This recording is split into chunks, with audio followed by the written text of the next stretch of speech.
আসসালামু আলাইকুম। বাংলাদেশ বেতার রাজশাহী স্থানীয় সংবাদ পড়ছি মেহেদী হাসান। জ্বালানি তেল সরবরাহ নিয়ে জনসচেতনতামূলক বিজ্ঞপ্তি প্রকাশ করেছেন রাজশাহী জেলা প্রশাসক কাজী শহীদুল ইসলাম। জ্বালানি তেল সরবরাহ স্বাভাবিক রয়েছে এবং গুজবে কান না দিতে সকলের প্রতি আহ্বান জানান তিনি। গতরাতে প্রকাশিত বিজ্ঞপ্তিতে বলা হয়েছে, সকলের অবগতির জন্য জানানো যাচ্ছে যে রাজশাহী জেলায় জ্বালানি তেলের পর্যাপ্ত মজুদ রয়েছে এবং সরবরাহ ব্যবস্থা স্বাভাবিক রয়েছে। এমতাবস্থায় কোনো ধরনের গুজব বা বিভ্রান্তিকর তথ্যের ভিত্তিতে অতিরিক্ত জ্বালানি তেল ক্রয় বা মজুদ না করার জন্য সকলকে বিশেষভাবে অনুরোধ করা হচ্ছে। প্রয়োজন অনুযায়ী জ্বালানি তেল ক্রয় করুন এবং বাজারে স্বাভাবিক সরবরাহ ব্যবস্থা বজায় রাখতে সহযোগিতা করুন। জেলা প্রশাসন রাজশাহী সংশ্লিষ্ট সকল দপ্তরের সমন্বয়ে বাজার পরিস্থিতি নিয়মিত পর্যবেক্ষণ ও তদারকি করছে। কোনো ব্যক্তি বা প্রতিষ্ঠান কৃত্রিম সংকট সৃষ্টি, অযৌক্তিক মূল্য বৃদ্ধি বা মজুতদারের মাধ্যমে বাজার অস্থিতিশীল করার চেষ্টা করলে প্রচলিত আইন অনুযায়ী প্রয়োজনীয় ব্যবস্থা গ্রহণ করা হবে। সিরাজগঞ্জে যমুনা নদীর পানি বৃদ্ধি অব্যাহত রয়েছে। প্লাবিত হচ্ছে নদী তীরবর্তী নিম্নাঞ্চল ও চরাঞ্চল। গত 24 ঘণ্টায় 7 সেন্টিমিটার বৃদ্ধি পেয়ে আজ সকালে শহররক্ষা বাঁধ পয়েন্টে যমুনার পানি বিপদসীমার 54 সেন্টিমিটার নিচ দিয়ে প্রবাহিত হচ্ছে। একই সময়ে কাজীপুর মেঘাইঘাট পয়েন্টেও 7 সেন্টিমিটার বৃদ্ধি পেয়ে বিপদসীমার 92 সেন্টিমিটার নিচ দিয়ে বইছে নদীটির পানি। বাংলাদেশ পানি উন্নয়ন বোর্ড সিরাজগঞ্জের উপসহকারী প্রকৌশলী জাকির হোসেন বলেন, পানি বৃদ্ধি অব্যাহত রয়েছে। উজানের নদ নদীর পানি বৃদ্ধি অব্যাহত থাকায় আরও কয়েকদিন যমুনার পানি বৃদ্ধি পাওয়ার আশঙ্কা রয়েছে। নাটোর জেলায় 7টি খাল খননের কার্যক্রম শেষ হয়েছে। বরেন্দ্র এলাকার এসব খাল কৃষিতে সবুজ বিপ্লব বয়ে নিয়ে আসবে। খাল খননের কার্যক্রম নিয়ে এখন শুনুন আমাদের নাটোর জেলা সংবাদদাতার একটি প্রতিবেদন।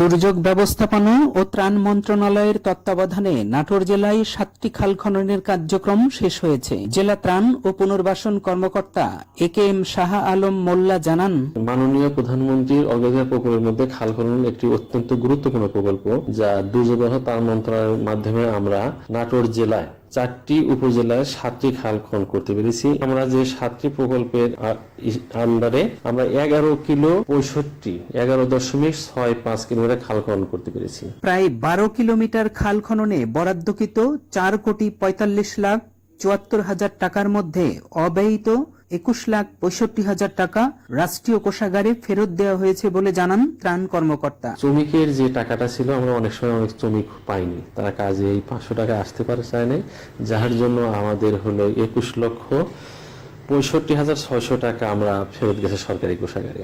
খাল খননের গুরুত্ব সম্পর্কে নাটোরের জেলা প্রশাসক আসমা শাহিন বললেন, মাননীয় প্রধানমন্ত্রীর অগ্রাধিকার প্রকল্প সমূহের মধ্যে একটি অন্যতম প্রকল্প হচ্ছে খাল খনন প্রকল্প।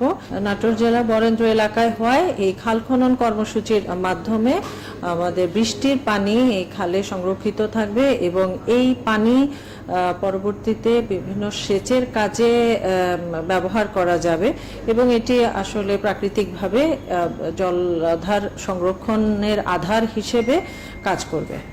খননকৃত খালের পারে রোপিত 5,500 গাছ পরিচর্যার উদ্যোগ গ্রহণ করা হচ্ছে। এছাড়া খালে মাছ চাষের ব্যাপারে স্থানীয় জনসাধারণের আগ্রহকে বিবেচনায় রাখছে সংশ্লিষ্ট দপ্তর। ফরাজিয়া আহমদ রফিক বাবন, নাটোর জেলার সংবাদদাতা, বাংলাদেশ বেতার, রাজশাহী। প্রতিবেদনটি শুনলেন। আবহাওয়া অনুকূলে থাকায় রাজশাহীতে এবার চীনাবাদামের আবাদ বৃদ্ধি পেয়েছে।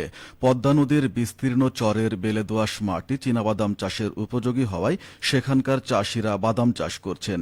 এবার বাজারে চীনাবাদামের দাম বেশি হওয়ায় কৃষকরা এই ফসল চাষে আগ্রহী হয়ে উঠেছে। খুচরা বাজারে দেশি জাতের চীনাবাদাম বিক্রি হচ্ছে 300 টাকা কেজিতে। চলতি মৌসুমে 480 হেক্টর জমিতে 960 মেট্রিক টন বাদাম উৎপাদনের লক্ষ্যমাত্রা ধরা হয়েছে। গত বছর হেক্টর প্রতি উৎপাদন হয়েছিল 2 মেট্রিক টন। রাজশাহী জেলা কৃষি সম্প্রসারণ অধিদপ্তরের উপপরিচালক মোহাম্মদ নাসির উদ্দিন জানান, রাজশাহীর মাটি ও আবহাওয়া বাদাম চাষের জন্য উপযোগী। কৃষি বিভাগ কৃষকদের বাদাম আবাদে সব ধরনের পরামর্শ দিয়ে আসছে। খেলার খবর football. Chapainawabganj police super cup ফুটবলে পুলিশ সুপার কার্যালয় ফুটবল দল 7 গোলে জয়লাভ করেছে। গতকাল বিকেলে পুলিশ লাইন্স মাঠে অনুষ্ঠিত খেলায় পুলিশ কার্যালয় ফুটবল দল বনাম নাচল ও ভোলাহাট থানা ফুটবল দলের মধ্যে খেলা অনুষ্ঠিত হয়। নির্ধারিত 90 মিনিটের খেলায় চাঁপাইনবাবগঞ্জ পুলিশ সুপার কার্যালয় ফুটবল দল 7-0 গোলে নাচল ও ভোলাহাট থানা ফুটবল দলকে পরাজিত করে। আজ বিকেলে পুলিশ লাইন্স ফুটবল দল বনাম গোমস্তাপুর থানা ফুটবল দলের মধ্যে খেলা অনুষ্ঠিত হবে। সবশেষে আবহাওয়া। আজ রাজশাহীতে সর্বোচ্চ তাপমাত্রা ছিল 31.4 ডিগ্রি এবং সর্বনিম্ন 26.2 ডিগ্রি সেলসিয়াস। বিকেল 3টায় বাতাসে আপেক্ষিক আর্দ্রতার পরিমাণ ছিল 96%। রাজশাহী ও পার্শ্ববর্তী এলাকায় আজ সূর্যাস্ত সন্ধ্যে 6টা 54 মিনিটে। সংবাদ শেষ হলো। আমাদের